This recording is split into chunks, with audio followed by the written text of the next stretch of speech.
Friends, Radhe Radhe, जय श्री कृष्णा।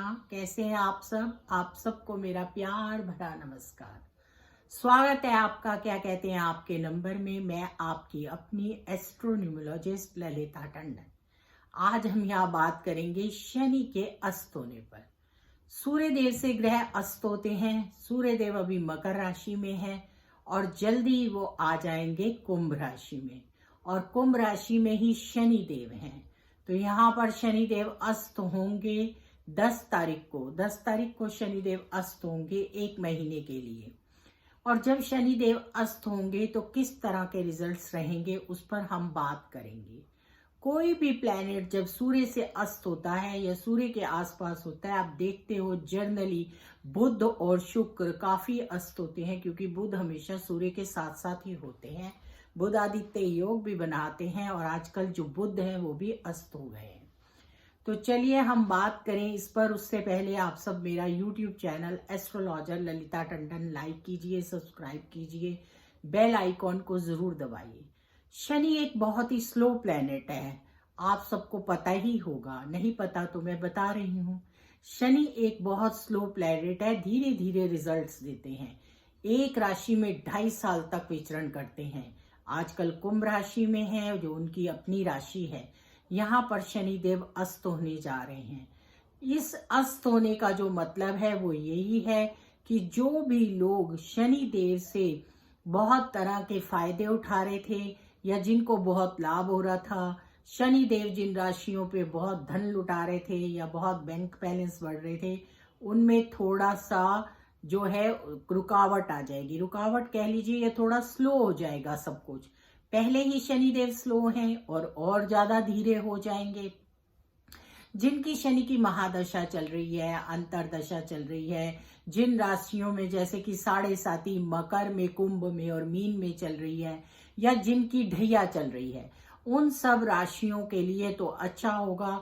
क्योंकि अगर कहीं ना कहीं शनिदेव से वो परेशान थे तो 1 महीने के लिए उनके लिए समय अच्छा आ जाएगा, क्योंकि शनि देव किसी तरह के कोई रिजल्ट्स अपने देंगे नहीं, अस्त हो जाएंगे।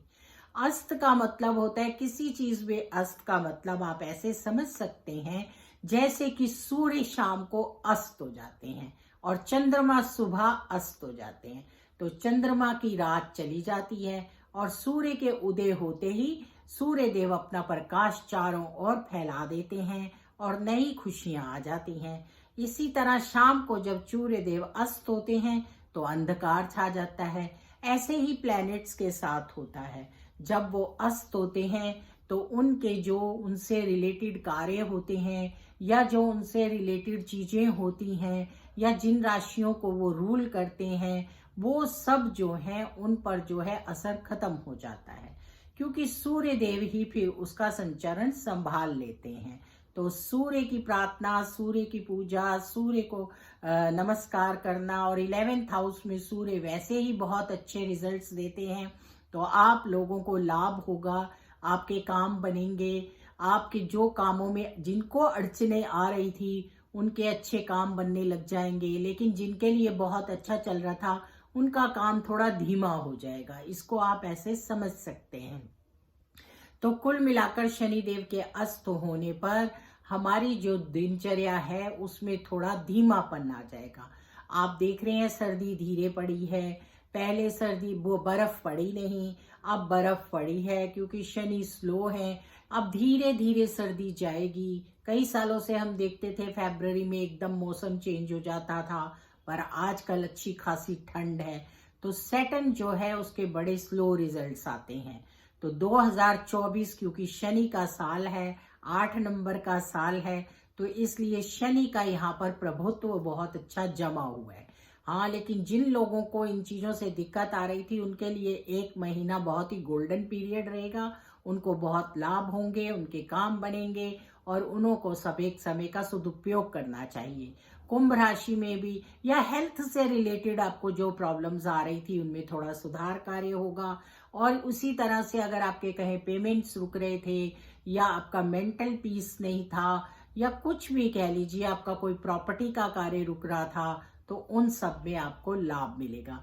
यहाँ पर सारे कार्यभार को संभालेंगे हमारे सूर्य देव। तो एक महीना सूर्य देव वैसे भी एकादश भाव में अच्छे रिजल्ट्स देते हैं और सूर्य का राशि परिवर्तन होगा जल्दी और सूर्य यहाँ पर आपको जो है अच्छे रिजल्ट्स देंगे। और सूर्य के राशि परिवर्तन पर मैं आप सबको अपनी वीडियोस राशियों के हिसाब से दूंगी और बताऊंगी कि किस तरह से आप पर इसका इफेक्ट आएगा। यहाँ हम शनि के अस्त होने की बात कर रहे हैं, तो शनि देव जो हैं वो अस्त हो गए हैं 10 तारीख को। और शनि देव के अस्त होने पर छोटे छोटे उपाय जरूर करने चाहिए जिससे कि लाभ मिलता है और अगर हमारे जो जरूरी कार्य हैं उनमें कोई अड़चन आ रही है तो वो दूर हो जाते हैं।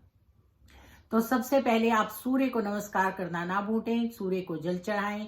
दूसरा, आप शंकर भगवान पर काले तिल चढ़ाएं और पीपल पर भी काले तिल चढ़ाएं। हनुमान चालीसा का पाठ करें और हनुमान जी की शरण में रहें क्योंकि अब आपके सारे काम बजरंग बली पूरे कर देंगे। तो बजरंग बली के प्रसाद चढ़ाइए। शनिवार को 1 दर्जन केले लीजिए और बांट दीजिए। इन सब चीजों से आपके काम जो हैं बनने शुरू हो जाएंगे। बहुत सिंपल और छोटे उपाय हैं।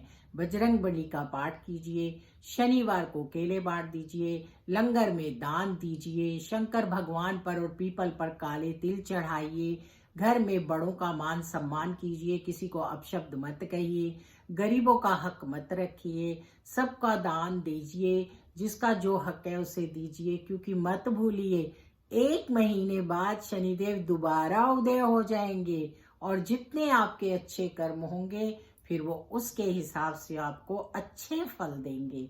और अगर आप चाहते हैं कि आपके अच्छे फल आए तो आप ये पूरा महीना बहुत अच्छे से दान पुण्य में और अच्छे कर्म करके बिताइए। राधे राधे, जय श्री कृष्णा। फिर मिलेंगे आपसे नई वीडियो में। तब तक के लिए आप सबको मेरा प्यार भरा नमस्कार। शनि बहुत ही अच्छे ग्रह होते हैं, धर्म के ग्रह होते हैं, हमारे कर्मों के ग्रह होते हैं और हमारा हिसाब किताब करने में चूकते नहीं हैं। इसलिए अगर हम अच्छे कर्म मिल रहे हैं, कर रहे हैं, तो कोई भी दशा आ जाए आपको फल अच्छे जरूर मिलेंगे।